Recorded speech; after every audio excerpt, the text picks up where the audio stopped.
Today I'm going to be vlogging, show you guys what it's like to be a full-time employee and a business owner. And as you can see, it's absolutely beautiful today. The mist is just covering the mountains and it's never like this. But yeah, I'm a water operator. I'm a full-time employee. Today I'm at the wastewater operation plant. I'm going to be walking you through my whole day today. See you in the facility. I always start the day off with a energy drink. This is my new favorite right here, Rain. And a protein shake with at least 40 grams of protein. We're gonna unlock this door and let's get started. I am in the control room of the wastewater operation plant. This is where you just get a look at everything, make sure everything's going fine. You can get some of the metrics off of here. And this is kind of the area where you see that everything's working properly and it alerts you if anything's failing, and you get some of the readings from this page as well. So yeah, first, we're just gonna get the daily reads. All right, I just finished the daily reads. And now I wanna talk about what I'm doing to be able to quit my full-time job and be a full-time entrepreneur on my own schedule. And check out the wastewater plants, absolutely disgusting. So how I started my junk removal company is I didn't take a course on anything. I just understood one thing. It's that your first 3 to 4 businesses are probably gonna fail. I'm not trying to be rude, that's just likely to happen by the stats. For me, that number was more like 5 or 6. I tried 5 or 6 businesses and they all failed, and now I finally got one that makes money. And that one was my first service-based business, at least in-person service, doing junk removal for people. I literally saw one Instagram reel and I was like, I should try that. You know, what's the worst that could happen? I fail and I get one step closer to having a successful business. That was my mindset, and that should be your mindset if you ever want to quit your job and have a full-time business. If you ever want to be an entrepreneur, you have to get used to failing. Get through those first couple failures and I promise you'll find success. So I want to talk about one thing that I did very differently about my business that actually gave it a higher chance of succeeding compared to the other 5 or 6 that I started in the past. Now, the most important thing I did was I found a group of mentors. They were literally other junk removal business owners.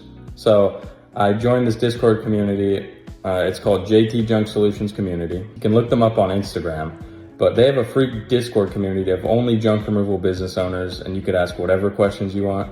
And that's what really helped me succeed, is I had mentors. Drop comments below or DM me on Instagram. I'll be your mentor if you don't have one. But I learned so much about sales, marketing, and what it takes to make those first dollars in your business that now I'm kind of venturing into those other businesses that I started in the past because they have a lot of more potential. The only thing I regret about starting a junk removal company is that it's an in-person service-based business. And I have a really small population in the town that I started it in. It's about 42,000 people, which is not much for a service-based business. So you have to absolutely dominate to even make like $10,000, $20,000 a month if you're lucky. The best month in gross revenue that my business has done is $7,700. And that's when I was running Facebook ads, Google ads, and doing all the marketing, and I do it all myself. Which leads me into the next thing that I'm gonna talk about is testing the waters in the market and seeing what there's a demand for. So whatever service I'm gonna offer next, it has to be in demand or nobody else is gonna buy it. I have a lot of opportunity that I can pursue. I'm a certified personal trainer. I know how to do sales and marketing. I know how to build websites. These are all things that people need, and I'm just testing the waters and advertising these things and seeing what people have a demand for. So stay posted, I'll let you guys know how that goes. Dude, it's actually raining right now. Look at this. Crazy. This is going to be the last thing I'm going to talk about in this video, but it's going to be the bottleneck in my business that has been holding me back that I've been working on. So the only thing holding me back in my business is advertisement. Not enough people know that we exist. So the way that I realize I need to go about changing this is following the rule of 100. You probably heard about this from Alex Hormozy, but it's basically spend 100 minutes of doing something that's related to advertising or doing 100 outreaches of any sort. Each day for 100 days or forever, but this is how you go about advertising and making sure you're doing it and tracking the numbers so that you know that you're making progress and actually doing the work. Before I started tracking the numbers, I had no real way of finding out if I was wasting my time or not.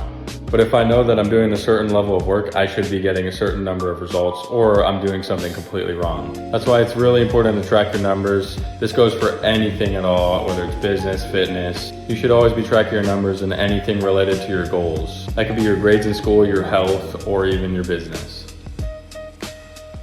All right, I'm about to leave work and it's gonna be the after hours of my workday because the workday doesn't end when my 9 to 5 ends. People say there's a 9 to 5 and there's a 5 to 9. It's just what you do after work so that one day you could actually quit your job and put all of your time towards that 5 to 9.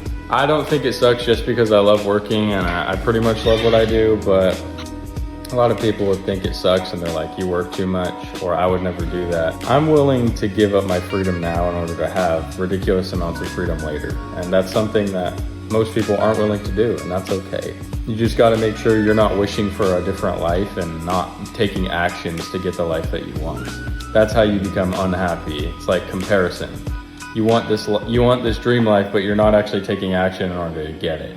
I'm 100% sure I'm not falling into that trap because I know I'm taking action because I track my numbers and I work hard every single day. We just booked these 2 jobs for $500 and $700 tomorrow. I'll let you guys know how that goes. Just stay posted. Make sure you subscribe and I'll see you guys in the next one. One more thing before I go. If you want to get a full-time job just to make a little bit more money while you run your business, I highly recommend just getting a certification, like a water certification, where you could just do stuff like this. You just get readings. It's pretty easy and they pay you good money. Like all the trades are like that, and like I said, the water field is definitely like that too, so it's something I would definitely look into if you just want to make a little bit more money while you build your business, or even just as an alternative career to a college degree. Thank you so much for watching. If you want more, make sure to subscribe, and I'll see you in the next one.